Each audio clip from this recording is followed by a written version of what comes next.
तो जब हमने दूर से उनको देखा तो लगा कि एक हैं, फिर ध्यान से देखा तो लगा अनेक हैं, मतलब एक के रूप में भी वो दिख रही हैं। एकैव सर्वत्र वर्तते तस्मात् दुच्यते एका, एकैव विश्वरूपिणी तस्मात् दुच्यते नैका, ये वेद कहते हैं भगवती की स्तुति में। अकेले ही संपूर्ण विश्व में व्याप्त हैं, इसलिए एका उनका नाम है। और पूरे विश्व के रूप में अपने आप को उन्होंने अलग अलग माध्यमों से प्रकट कर रखा है, इसलिए अनेका भी उन्हीं का नाम है। एक होकर भी अनेक हैं या अनेक होकर भी एक हैं, दोनों विरोधाभास का एक साथ अनुभव किया। तो क्या कहते हैं कि सहस्र नयना रामा सहस्र कर संयुता सहस्र वदना रम्या भाति दूराद संशयम, हजारों नेत्र, हजारों हाथ, हजारों मुख इनके हैं। ये हैं कौन, ये पहले पहचान न सके। तब भगवान विष्णु हंसने लगे और मुस्कुराते हुए उन्होंने चिंतन किया कि ये अवश्य वही भगवती हैं जिनका 16 अक्षरों वाला मंत्र हमको प्राप्त हुआ था, जो हम अर्धश्लोकी देवी भागवत आप लोग को पहले बता चुके हैं। बोले यही सर्वबीजमयी देवी हैं और सौभाग्य है हमारा कि हम इनके मंत्र से अवगत हैं। इसीलिए ये वही जगदम्बिका हैं जो बाल्यावस्था में मुझे पालने में झुलाती हैं। भगवान विष्णु प्रलय करने के बाद प्रलय के अंत में बच्चे बन जाते हैं और भगवती उनको पालने में झुलाती हैं। तो ये वही भगवती हैं, ये उन्होंने स्मरण किया। तब ब्रह्मा जी ने कहा ठीक है, तो हम लोग भी इनसे जाकर आशीर्वाद लें, इनको प्रणाम करें, इनकी पूजा करें। तो चले वहाँ पर। तो जब वहाँ पर जाने लगे, विमान से नीचे उतर गए और वहाँ जब जाने लगे तो दरवाजे पर इनको रोक दिया गया। क्यों? यहाँ पुरुषों का प्रवेश निषिद्ध है, ये भगवती का क्षेत्र है, यहाँ कोई पुरुष नहीं जा सकता। तो भगवती, अब ये लोग धरना देकर बैठ गए कि हमको तो दर्शन करना है।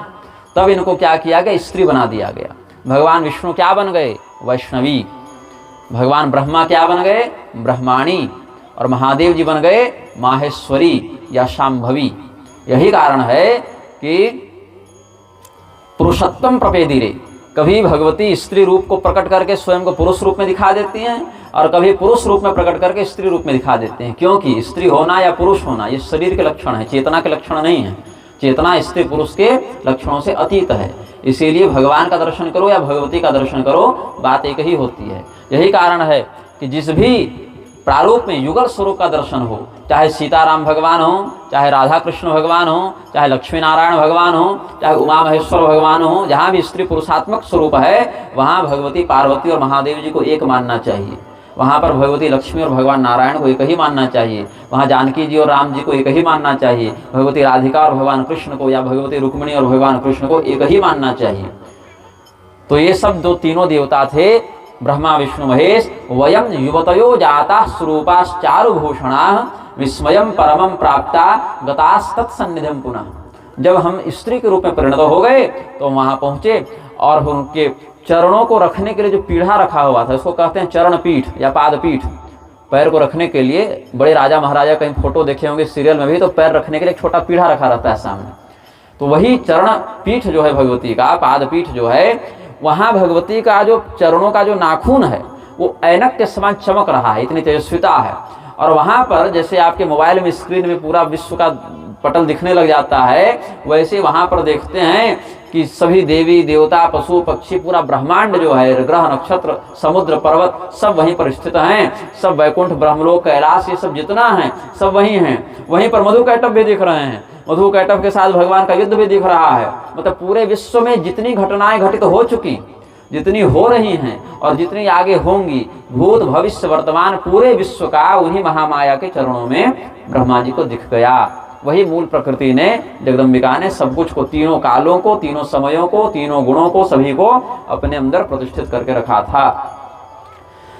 तो भगवती को प्रणाम करके सबसे पहले भगवान नारायण ने स्तुति करना प्रारंभ किया है। नमो दिव्ये प्रकृत्ये च विधात्रे सततम नमः कल्याण्ये कामदाये च वृद्धे सिद्धे नमो नमः। अभी क्या हुआ है, सनातन धर्म को तोड़ने के लिए एक षड्यंत्र, जो वनवासी बंधु हैं, जिनको आदिवासी कह दिया जाता है, वनवासी बंधु कहते हैं कि हम हिंदू नहीं हैं, हम तो प्रकृति के उपासक हैं, प्रकृति पूजा करते हैं। ये भी एक बात सुनने को मिलती है। और बाद में कुछ दिन के बाद ईसाई मिशनरी के चक्कर में जो है सो पढ़ के ईसाई भी बन जाते हैं। प्रकृति कौन है? यही जिनका अनुभव किया जा रहा है वही प्रकृति है। नमो दिव्ये प्रकृत्ये च विधात्रे सततम नमः। तो प्रकृति की जो पूजा करते हैं वो ही सनातन धर्म के ही अंतर्गत किया जाता है। सनातन धर्म के अतिरिक्त कहीं प्रकृति पूजा बाहर से संभव नहीं है। प्रकृति शब्द ही सनातन धर्म का है। प्रकृष्टा कृतिर्विद्यते यस्याम सा प्रकृति, ये अर्थ देवी भागवत में दिया गया है। प्रकृष्ट उत्कृष्ट रचना करने का गुण जिसमें सन्निहित हो वह प्रकृति कहलाती है। प्र से सत्व गुण का, क्रि से रजोगुण का और ती से तमोगुण का बोध यही देवी भागवत में भगवान विष्णु ने बताया है। सात्विक राजस तामस इन गुणत्रयी का नियंत्रण करते हुए जो रचना कर दे, रचना बचा ले या मिटा दे, वही प्रकृति कहलाती है। यह प्रकृति का, और गीता देख लीजिए, गीता में तो 13वां अध्याय प्रकृति पुरुष का विभागात्मक योग ही है। क्षेत्र क्षेत्र विभाग योग जो है वहां प्रकृति पुरुषम चैव विद्यनादि भावपि, तो प्रकृति शब्द श्रीमद् भगवत गीता में कई बार आया है। तो अनादि प्रकृति का उपदेश गीता में, भागवत में, वेदों में, पुराणों में, तंत्र में सर्वत्र है।